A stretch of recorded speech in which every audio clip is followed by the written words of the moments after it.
Lui, la concurrence, il en fait des pichenettes. Souvent, Cédric Doumbé est avec nous pour évoquer le main event de cette réunion du 9 juillet. Salut, est-ce que tu nous entends? Salut. Ouais, s'il fait des pichenettes avec ses biceps, effectivement. Cette affiche, eh bien, le 9 juillet, Abdel, ce sera face à l'Autrichien Patrick Spirk, dont tu nous parlais tout à l'heure un petit peu hors antenne.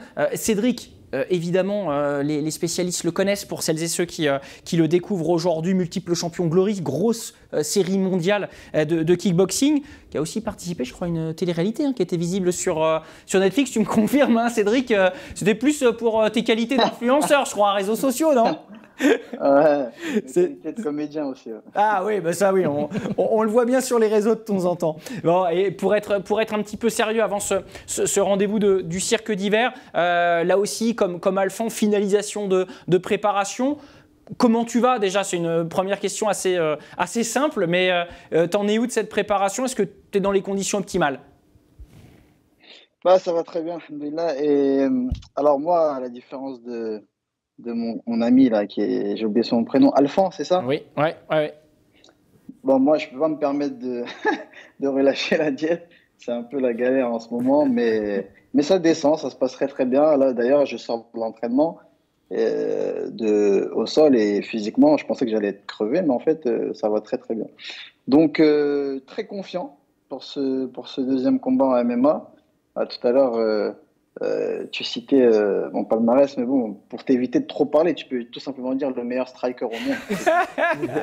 Ça, ça t'évitera de perdre du temps. Jamais. Et, non, je me sens très très bien. Franchement, j'avais un peu peur parce que comme c'est une nouvelle discipline pour moi, l'appréhension, ça me fatigue beaucoup. Et je pensais que la perte de poids allait être plus difficile que mes combats en kickboxing. Ah ouais. Or, notamment l'entraînement d'aujourd'hui, je me sentais très très bien physiquement et pourtant je suis à 3 kilos de mon poids, donc allez là, c'est bon signe. C'est bien bon sûr pour le fight. Bien sûr. Alors en 2021, donc tu décides de te lancer ce nouveau défi.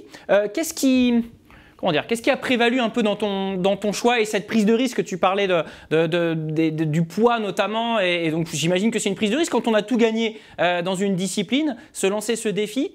T'avais quoi en tête derrière ça?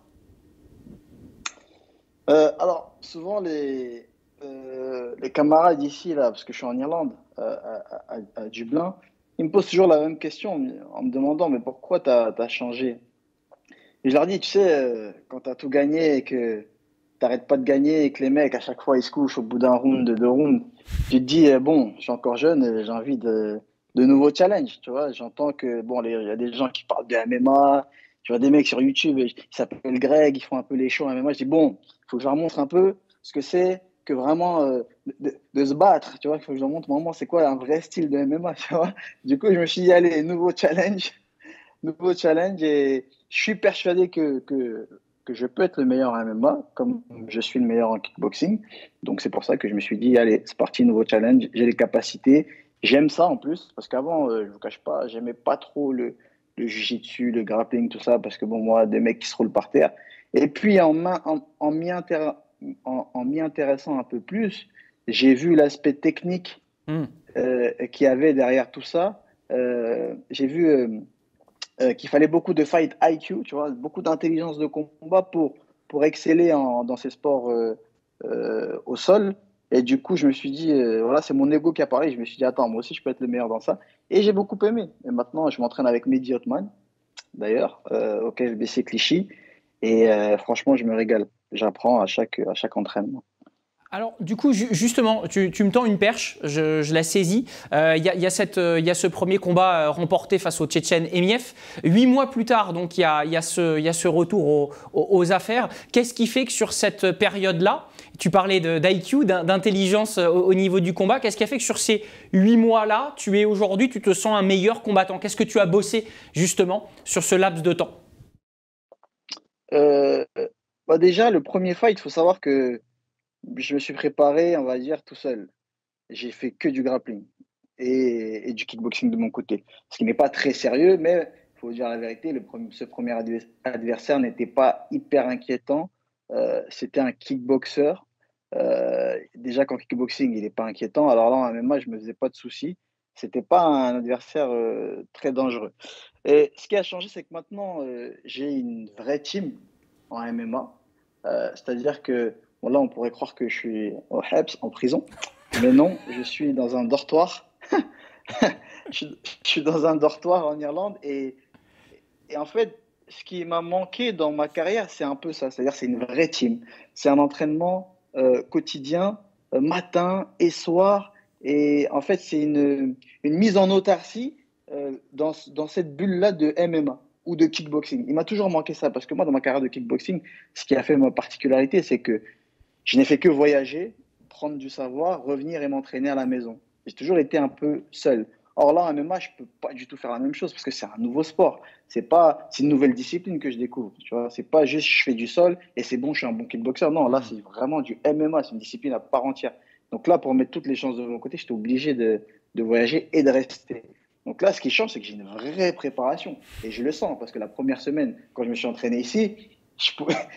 John, l'entraîneur, il m'a appelé champion du monde de sommeil, de dodo, parce que j'arrêtais pas de dormir, j'étais mort, mon corps il répondait plus, parce que c'était tout nouveau pour moi. Et maintenant, avec tout le poids que j'ai perdu, j'ai un rythme qui est plus élevé que la première semaine et je me sens de mieux en mieux. Donc c'est ça qui a changé, c'est que là, il y a une vraie préparation. Alors, le premier adversaire, je vous ai dit qu'il était, entre guillemets, pas exceptionnel.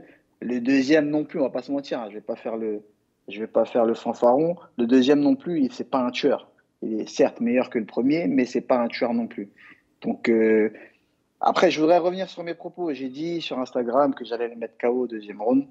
Je pense que je me suis un peu emballé parce que, à mon avis, il tiendra même pas le premier. Voilà. Voilà, faut pas le laisser dans un dortoir. Abdel craignait ta sortie, Cédric. Voilà, on l'a laissé dans une cage à Dublin. Et ben ça y est, cette confiance naturelle, ces punchlines. Lucie, c'est tout Cédric, c'est ce qui fait son sel. Toi qui connais bien ses qualités, c'est quelqu'un qui peut aller haut, qui doit même aller haut avec en plus ce qu'il met en place en ce moment-là. Ça a l'air très intense. Alors d'un point de vue marketing, déjà c'est le meilleur client qu'on puisse avoir en France à mon sens parce que c'est un entertainer, il va totalement plaire au style américain s'il rentre dans une grande organisation américaine. Ça c'est une première chose et après d'un point de vue qualité. Il est à l'écoute, hein, t'as vu, t'es crédible. Hein. Et sinon d'un point de vue sportif, pour l'avoir vu à l'œuvre au Glory, donc c'est un homme qui est solide et physiquement dans le ring, mais je pense aussi qu'il a les qualités physiques pour être solide en lutte par exemple. Donc je ne sais pas s'il travaille la lutte actuellement. Très bonne question. Mais c'est la première chose selon moi quand on est striker à travailler parce que la lutte décide de là où on souhaite aller dans le game, dans le jeu. Donc en tout cas il a les qualités physiques pour être bon dans la lutte. Est-ce qu'il le travaille? C'est la question que je lui pose. Eh ben ouais, c'est top. Cédric, lutte ou pas? En fait, y a un truc que je voudrais dire à vous tous, et même à ceux qui me regardent, s'il y a même des plus jeunes. Au début, j'étais très confiant. Je ne sais pas si vous vous souvenez, à un moment, je me disais même, quand j'ai fait le podcast avec Joe Rogan, donc sur son podcast, j'ai dit, moi, l'idéal là, ce serait que je défende mon titre en kickboxing et que direct j'aille à l'UFC et je combatte Ousmane. Là, Ouais, bon. quand j'ai commencé à m'entraîner en grappling, T'es un peu moins j'ai pensé serein, à quoi. Ousmane, je me suis dit non mais attends, c'est impossible que je combatte Ousmane demain, c'est mort. Et quand j'ai commencé ici le training camp, parce qu'en fait faire du grappling c'est une chose, mais faire du MMA c'est une autre chose. Et là quand j'ai commencé la préparation ici, je me suis dit ah ouais d'accord. Franchement, je vais me confier, j'ai eu un gros doute la première semaine. Je me suis dit est-ce que je vais y arriver parce que c'est chaud quand même, parce que les mecs ici. Euh, les gens pensent que, bon, comme c'est le club de Conor McGregor, et étant donné que c'est un bon striker, que c'est un club de striking. Pas du tout. Hein. Ils sont extrêmement claqués en striking ici. Par contre, ce sont des très très bons lutteurs et des très très bons grappleurs. Et la première semaine, je ne vous cache pas, je me faisais laver, que ce soit en lutte ou au sol, je me faisais laver. Et physiquement, je me disais, wow, en fait, le MMA, c'est une dinguerie, c'est trop chaud. Et ça m'a fait douter. Et après, à force de persévérance, et bien sûr, en fait, ici, il n'y a qu'un entraînement en kickboxing, c'est le mercredi, et franchement, il est pas top, hein, pour vous dire, même après cet entraînement-là, et je vais au sac et je me fais ma séance. Ah oui. Donc, tout ça pour vous dire qu'ici, je bouffe que de la lutte, que de la lutte. Et j'ai pas envie de dire lutte, je bouffe que du MMA en fait. On parle de cage control, de défense de sol, de grappling, tout, que du MMA. Et aujourd'hui, avec les conseils des coachs, tu vois, un coach comme John, par exemple, quand il me voit et qu'il me dit franchement, tu as un style exceptionnel, tout ce que je pensais que je devais gommer, en fait, il n'y a rien à gommer parce que tu as déjà un style MMA. Il m'a dit clairement, tu as juste à apprendre deux, trois trucs et tu es imbattable. Moi, un coach comme John qui me dit ça, franchement, ça me sauce. Bon, après, il n'a pas besoin de me saucer lui parce que je pense Non. que moi, déjà seul, je me Petite sauce. confiance naturelle, ouais, qui est là, quoi, ouais. On va le dire comme ça, mais voilà, mais ça m'a vraiment fait plaisir. Et aujourd'hui, à la dernière semaine de ma préparation, ici, vu la séance par exemple que j'ai faite ce matin, franchement, je suis très content et ça a totalement changé ma vision des choses. Mais voilà, au début, j'étais un peu trop confiant et j'ai parlé un peu trop vite en disant ouais, mais moi, bah, tranquille, j'apprends un sprawl et après c'est bon. Non, ça n'a rien à voir. C'est un sport à part. C'est une discipline à part entière, le MMA, et c'est pas juste tu sais mettre deux, trois coups de poing et sprawler. Non, non, non. Et physiquement, c'est un autre monde. C'est vraiment un autre monde. Donc maintenant, ça m'a permis de respecter vraiment ce sport et de respecter vraiment les champions de ce sport, hein. Notamment des mecs comme Greg, que je respecte parce qu'il a une carrière et c'est pas, voilà, c'est pas n'importe quoi les mêmes. Donc voilà, respect. Et par rapport à ça, il y a cette idée de l'instant, mais j'imagine que tu te projettes, tu te vois où dans 5 ans, toi, celui qui est là en mode sophomore, puisque deuxième combat à venir, tu visualises comment? Avec ta confiance, mais ta franchise, parce que tu es très franc sur ce plateau comme tu l'es dans la vie. Est-ce que tu as un petit plan de carrière sur cette deuxième partie de vie de combattant? Dans 5 ans, ouais. Je me vois à Médine, en Arabie Saoudite, en train d'étudier. Mais sinon, à court terme, là, à court terme, hein, là, l'objectif et ce qui va se passer, c'est que je signe le contrat UFC pour combattre en septembre à l'UFC. En septembre? Ouais. Ok. À court terme. Voilà. En plus, dans 5 ans, champion de l'UFC. Hein. Est-ce qu'il y a des pistes? Ça bouge? Ouais, Greg, vas-y. Ouais, salut Cédric, ça va? Ça va. Ouais. Dis-moi, je me disais que toi qui as un style de boxe fabuleux, mais tu es un peu plus fort quand c'est le mi-distance, voire corps à corps. Comment est-ce que tu penses que tu vas gérer cette distance, justement, où c'est une distance en MMA où il y a souvent du corps à corps, et justement, tu vas te confronter à des mecs qui vont te sauter dessus dès que tu vas rentrer à mi-distance? Alors, par exemple, hier, c'était mon dernier sparring. Et naturellement, étant donné que quand j'ai commencé, j'avais beaucoup peur, tu vois, d'être amené au sol. Naturellement, j'ai cette posture que j'avais déjà aussi en kickboxing, c'est que j'ai la tête en avant, le buste en avant et j'ai la garde basse. Ce qui fait que l'adversaire, même psychologiquement, il n'a pas envie de shooter. Shooter, c'est-à-dire il n'a pas envie d'aller dans les jambes pour m'amener au sol. Parce qu'en fait, j'ai des grands bras déjà, donc j'ai une allonge qui est vraiment très très grande par rapport à ma taille. Ce qui fait que avec mon jab, je tiens à distance. Et maintenant, c'est bien que tu en parles de cette mi-distance, Greg, parce que notamment hier, j'en ai parlé avec Dave, qui est le second coach, et je lui ai dit, écoute, à distance, je me sens très très bien. Je lui ai dit, par contre, quand c'est la mi-distance et que le mec il commence à m'attraper le bras ou quoi, c'est pas que je me sens mal, mais j'aime pas. Et il m'a dit justement, et on a travaillé ça hier, on a travaillé ça, des positions pour que je me sente bien. Il m'a dit, regarde là, quand tu es comme ça, tu es à l'aise, là tu crains rien. Donc on a vraiment travaillé, drillé cette position de mi-distance et franchement, je suis bien. Je suis bien. Mais c'est vrai que c'est marrant que tu parles de ça parce que c'est vrai que je suis pas à l'aise parce que je me dis, attends, vas-y, qu'est-ce qu'il va faire? Et non, en fait, on l'a drillé. Et maintenant, j'ai des outils pour la mi-distance et je crains pas. Et je m'entraînais aussi la semaine dernière parce qu'il était là avec Azael, je ne sais pas si vous le connaissez, qui est un bon combattant qui est en train de monter en ce moment, qui est au Bellator. C'est un Français. Et Azael, justement, il m'expliquait qu'au début, quand il était arrivé ici à Dublin, il n'avait jamais fait de MMA de sa vie.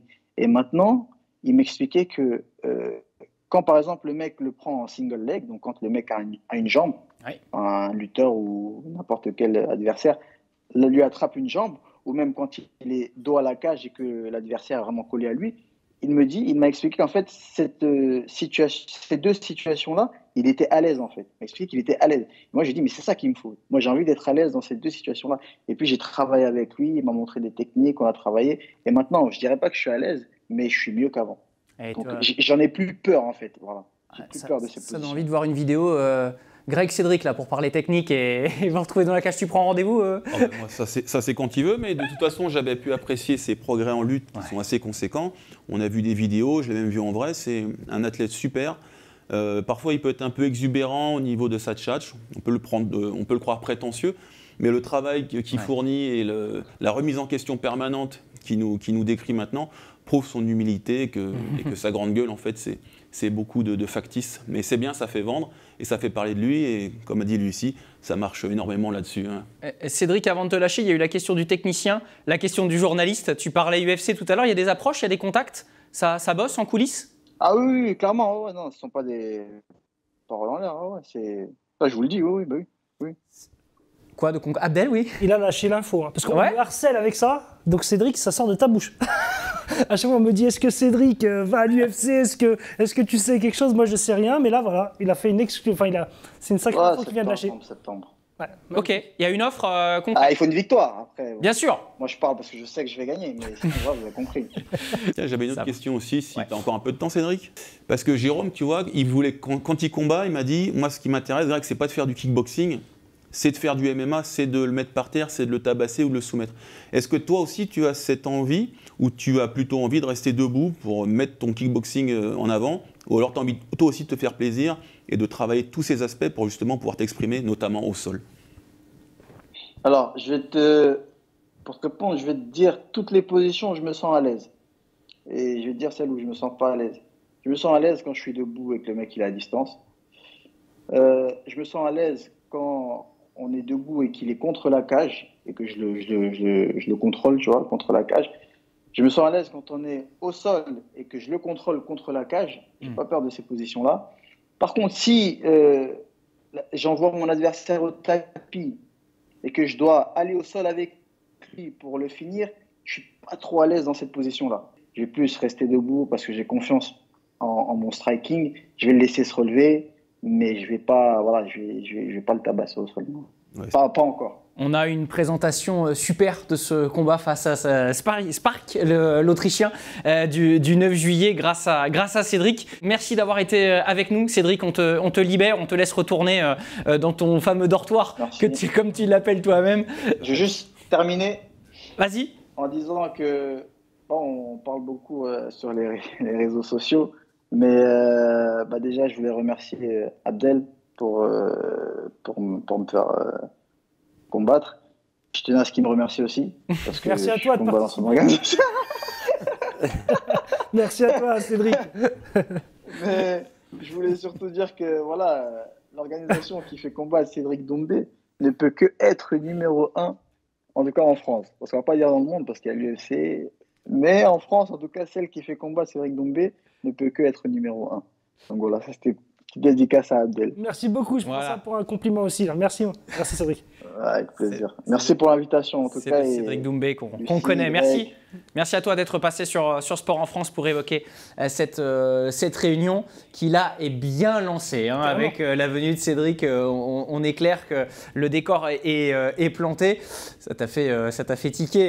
Ça va faire un main event court, c'est ça? C'est surtout que non, mais il se remet en question. En fait, c'est ce que disait Greg aussi. Il y a ce côté que tout le monde connaît de Cédric où il fait le con. Mais il faut savoir qu'il s'amuse en fait. Cédric il s'amuse. Je pense que c'est une façon aussi de se détendre avant le fight. Mais en vrai, c'est un gros bosseur, c'est un grand professionnel. Je le vois dans sa communication, dans les demandes. Enfin voilà, on travaille en étroite collaboration avec son équipe. Et on voit bien que c'est des grands professionnels. On voit qu'ils ont travaillé avec les grandes organisations. Et ça, c'est des choses qu'on ne voit pas forcément. Tout le monde voit Cédric comme quelqu'un qui fait du bruit sur les réseaux. Mais non, gros bosseur et un vrai pro. Et Lucie, Greg, je parle sous votre contrôle, dans une catégorie de poids qui est super dense, il me semble. Donc encore plus dur pour se frayer un chemin. Je ne sais pas, Lucie, si tu peux un peu nous... C'est la catégorie moyenne, en fait, masculine. Donc c'est là où welter à peu près. C'est l'équivalent, et donc c'est là où il y a effectivement une grande densité de combattants, donc plus de compétition, donc il va falloir qu'ils soient vraiment, vraiment très bons. Maintenant, il a le caractère pour. Il a le caractère pour, il est dur, il est dur dans la tête. Il sait se faire mal, comme disait Abdel, c'est quelqu'un qui n'a pas eu peur de partir des spotlights du Glory pour retourner à la cave s'entraîner. Et ça, ma foi, qui peut arrêter un homme qui est aussi déterminé ? Clairement. Merci en tout cas à vous toutes et tous d'avoir été avec nous. Alpha, on suivra ton combat toi aussi face à Kanguichiev à l'occasion de cette très belle réunion. À partir de 22h30 le 9 juillet sur Sport en France, dans un cadre, Abdel, aux petits oignons, parfait pour ce genre de réunion. Le cirque d'hiver, si vous ne l'avez jamais fait, il faut le faire. Honnêtement. C'est un endroit Surtout mythique. Sur du MMA, c'est bien sûr. On a une vraie arène.